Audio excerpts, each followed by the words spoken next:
MC Shan is legend. Yeah, They gonna take that from one old of the, school Queens rapper. You know what I'm saying? Put it down with the put down. Yeah. You know what I'm saying? MC Shan is one of them guys staple into pushing hip hop culture forward. He got that. Can't take that from him. Queens, he done laid down foundation. And, you know, hip-hop has evolved into something different. But he still has this sentiment at times where he calls things out, and it comes off as gripish. He's had his little things in life and everything, but when you get online and you put stuff out there, it becomes a thing, bro. He went at Nas over the hip-hop 50th anniversary conversation recently. Did come back and apologize. You know, Nas is somebody that's always paid him homage and shouted him out. Him being from Queens also, like, hey, you one of them niggas I was listening to, da-da-da-da. Well, this time he decided to go at the South because Birdman was on 85 South and said that, you know, the South was going to continue to dominate rap and hip-hop and the East or West Coast would not get it back. Because they felt like we was better, they was better than us, and we felt like we was better than them. Especially in our neck of the woods, was the South. Once they caught on to us on the coasts, because you have a hit in the South and it take a long time to hit in the East and the West. But once they caught on to us like it is now, I don't think they'll ever get it back. Like, we here forever, like, because they had it forever. Like, the East and the West, they had it forever. And it was challenging for us coming up. Very, very challenging, because they wouldn't play our music in no kind of way. And like I say, Jermaine Dupri really broke that barrier for us down south. Our music hit more up there than down here, but ain't nothing but love for the East and the West, but I don't think we'll ever, us Southern niggas, we ain't never let, we love the way it feel, we love the way what it do, we love the way with it, where we can buy, high. Nah, we ain't never letting it go. It's a feeling, it's a vibe. I don't think we'll ever let it go, ever. Yeah.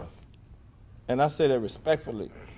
MC Shan said this when he saw it. For your mind, to top of your soul, it's your man Shizzle, right?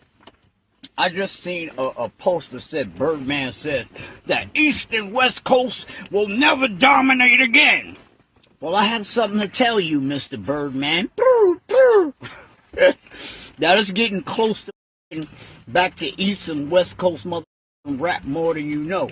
Because some of these dumb fucking what you call Southern rappers, they don't write lyrics and they're gonna turn to AI, right?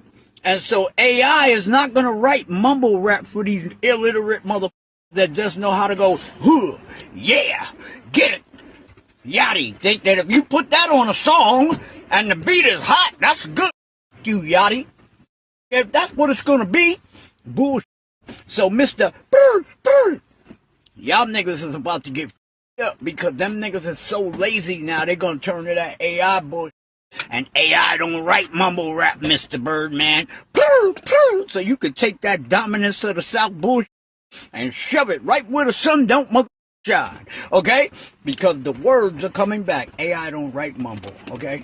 Excuse me, sir. So he then went in the caption and said, tell Birdman Shizzle said a public service announcement for Mr. Birdman, a.k.a. Mr. Brr. He spelled it Bree. AI finna you Southerners up because AI refuses to write mumble rap for no talent niggas. Lil Wayne, one of the illest lyricists ever in this day and age. Let me see you find another one. LOL. With respect on your name. LOL. Shizzle with the whizzle. He then came back after this and tried to say, well, nah, man, you know, I was saying no artist left behind a few weeks ago on the last post. If y'all didn't see that, while I was talking about the South, people like Goody Mob need to get their recognition also, and real lyricists. And, you know, Lil Wayne is that guy and those real rappers. I'm just going at the mumble rap niggas like Yachty. But the thing is, bro, when you make comments like them illiterate niggas in the South, we really know what you saying as an East Coast nigga. Bro, I just want to say this. Yeah. Nigga, don't no nigga in the South talk about, care about, no nigga from nowhere else. For real. Especially on the East Coast, like, niggas don't be, bro, have you ever been around niggas that's just jocking East Coast like, them niggas on the East Coast, this and niggas. Nah. Only time a nigga ever said something, R.I.P. Pimp C, is when you niggas want to throw your weight around and talk, say shit like that, and the nigga had to check that. You know what I'm saying? Yeah. Like, and it's always been like that, bro. Yeah. West Coast, they don't even trip on niggas from the South. Nah, not at all. You It's know what I'm never saying? that. Never. Never. It's always. It's that. always the East Coast, and the East Coast trip on everybody. Yeah. You know what I'm saying? The Mecca, yeah, nigga, give you all that, started there, whatever, cool.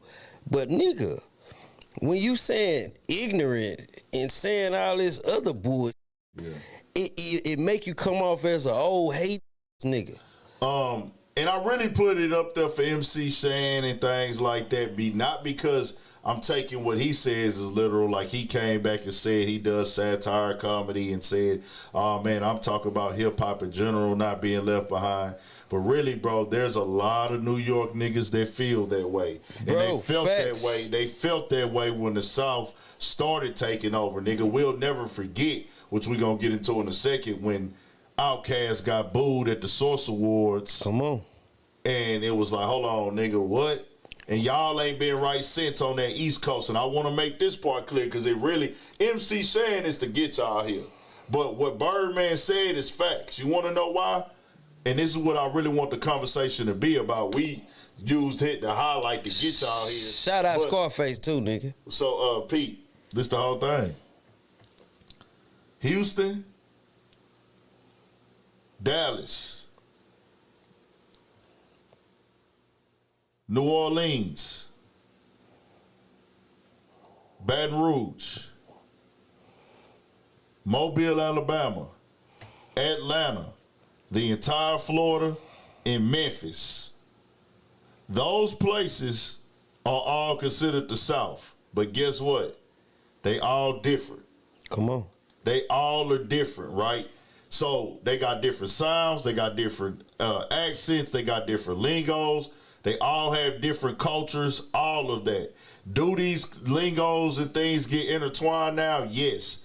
But you have never heard a Southern rapper sound like an East Coast rapper. Come on. I'm talking about you've never heard it. People tried to argue me down that Lil Wayne was using Gilly and da-da-da, and I said, bro, he never sounded like Gilly. They talk about he got a lot of influence from Jewels and Dipset. Man, he was rapping like Jewels. I said, bro, Wayne never sounded like them. There are documented East Coast rappers from this generation or younger or whatever who completely tried to sound what a Southern nigga sounded like. You don't have no Southern nigga from none of these places I named trying to sound like they was an East Coast nigga. And shout out to my Philly niggas because they like East Coast, but they really like, because when niggas say East Coast, they automatically just think New York because that's kind of how they carry it too, damn nigga. Right. Because Philly niggas be fucking with the South and shit. They really don't even, they so different from fucking like New York and shit like that. I don't know, but. Shout out J. Cole. Shout out to J. Cole, shout out to Carolinas and everywhere. I'm just saying the places that have the most artists that come from. You know what I'm saying? All these other places have rappers, but I'm just saying right now, today, the places that have a lot of artists coming out of them. Of course, there's rappers in Nashville, Little Rock, every other city. I wasn't trying to leave a city behind. I'm just saying, like, these are the places where multiple rappers are coming from the South. You know what I'm saying? Now, I have seen the submergence of a lot of Southern niggas using the Detroit beats. Like, that has been going on super heavy. I mean, drum patterns and all that shit. But just sounding like niggas, we never did that in the South. Kind of like some Manny Fresh type shit. Everybody be having their own vibe, so that's why I say. All I just know is this. Yeah. And I'm going to say it again. Yeah. Niggas in the South ain't worried about none of that shit niggas is talking about over there. You know what I'm saying? Like, thanks. We not holding conversations, you know what I'm saying, on a day-to-day or feel some type of way. You know what I mean? Even when we wasn't included, I don't think it was, because there was never a time I didn't listen to East Coast rap. Bro, you got to look at it like this. Yeah. A nigga always been a fan of this shit, right? Yeah. But as we speak right now, the young niggas ain't even on that East Coast shit. Nigga, them niggas went way overseas and started getting UK drill beats. Come on, which is an influence of the Midwest. They've only had a few artists come out the East Coast who really was sounding East Coast 100%. Wait, what's them boys out of Buffalo? Griselda. Now that is a more of a East Coast. You know what I'm saying? But they not even from NYC, but they still East Coast. You know what I'm saying? But New York, Buffalo. Buffalo. So I say this right.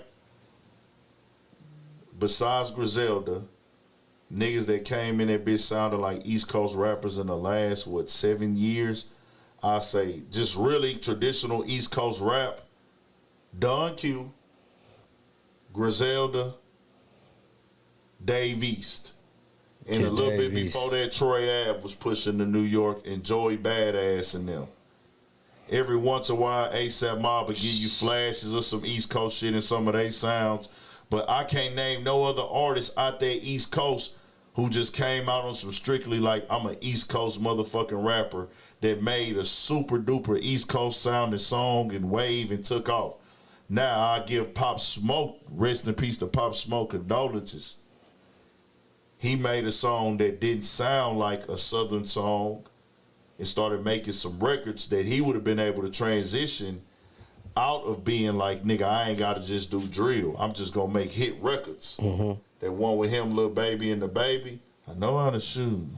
I know how to thief in the night. Like, that didn't sound like a drill. That just it didn't. But I mean, you got to understand, man. Pop Smoke was gifted. Exactly. You know what I'm saying? He put me in a mind of like a 50 almost. 100%. A nigga that can take any sound. Yeah. Take away from, because you got to understand where you're trying to market to. You dig what I'm saying? So if you want to grasp this bitch in a whole, you got to relate to everybody as a whole within your music. You know what I'm saying? And bro was definitely doing that shit. Facts. You know what I'm saying? Bro. So Pop Smoke was one of them ones, bro. Pop Smoke was already on the verge of being out of this world. He was already doing sold out shows overseas off the Brooklyn drill in itself. But then we saw the other shit that they was cooking up after he died. Bro, that nigga Pop Smoke was finna be one of the biggest artists in the game right now, bro. Just image, lifestyle, sound. When you listen to that music, it was finna go. If you know music, you could tell like, oh, he was finna be up out of here. Then 50 was in full support. The whole New York was in support. The radios, the DJs. It was undeniable, bro. And you know, it's an unfortunate situation. I think if Pop Smoke, and I said it last night, if he survives that death, bro, he would have been out of here. Top 5 rapper in the game right now. He would have been, bro, top 5 rapper. By him being able to really just get outside of the UK drill sound and all that shit, bro, he would have been, man. He would have been, man. He didn't need the drill sound no more. Only he could have did it all. He would have been on features, pop records, crossover records. The voice, bro, that voice was just like the nigga had it, bro. It didn't need the best. It didn't need to be deep, heavy fucking lyrical shit, which he could give you some of those little bars, but just keep it a bean. You had a lot of people that tried to kind of like, after his passing and all that. You had a few of them that was trying to go that route, but they just ain't have it. You know what I'm saying? Yeah, for sure. They would come up with songs that they couldn't run after. You know what I'm saying? Meaning like when a nigga drop a certain type of song and it hit, it's like they'll spend their career trying to chase that same moment, and it always just go downhill from there. You know what I mean? Facts. He was finna go up, man. So, shout out to the East Coast, though. Niggas grew up on the East Coast. Niggas grew up on all the lyrical rappers. Nigga, Nas, Jay-Z. You know what I'm saying? Nigga, let me tell you something about H-Time before we move on, nigga. We a city where if your song jam, that nigga DJ Screw was finna screw that bitch up. What? He didn't give a fuck where you was from. Same thing with goddamn Michael Watts. When Swish House took off. Nigga, some of the hardest freestyles in the Swish House element was East Coast. My favorite freestyles came from J-Dog DMX, the One More Road to Cross freestyle. Mm-hmm. Then my other favorite J-Dog freestyle was on the Eve that Got It All beat. Come With on. him, Slim Thug, Sad Warfare, Lil Ron. Shout out And Sad then my Warfare. other one that I fucked with was the Triumph freestyle with Big Tyke and Big Pig. I done fucked up my switch. That was Wu-Tang beat, Fact. nigga. Dun, dun, dun, dun, dun, dun. Ooh, That shit, yeah, yeah. Like that was up, bro. Come on, nigga. Then Screw created this shit, nigga. He was gonna screw up all the pot shit, and he was gonna nigga Screw was gonna catch all the pot shit. Nigga, all 50 Cent shit got screwed up on Beltway 8 shit, nigga. Facts. We ain't never motherfucking felt like, oh, we can't listen to these niggas because they from the East Coast. Even when Pimp C was popping this shit. Country rap tunes, nigga. We was gonna jam our shit first, support the Southern shit, H-Time and Southern shit first, but we was gonna go give y'all some spins too. Hey, remember what that boy said? That boy said, all right, since y'all want to talk all that, Yeah. you know what I'm saying, this is what we gonna do. We gonna put our shit on one side of the store and put y'all shit on the other side and see who sell out first, nigga. Nah, facts. You know what I'm saying? That's just always a That's discussion, crazy. but Birdman is correct, nigga. This shit ain't never leaving the South, nigga. It is And some of the biggest records, you know what I'm saying, coming from a lot of the people, they be tricking me, bro. I be like, damn, where did the boy from? He from the South? And then they be like, nah, that nigga from motherfucking whoop-de-whoop. You be like, no shit. For sure. Come on, man.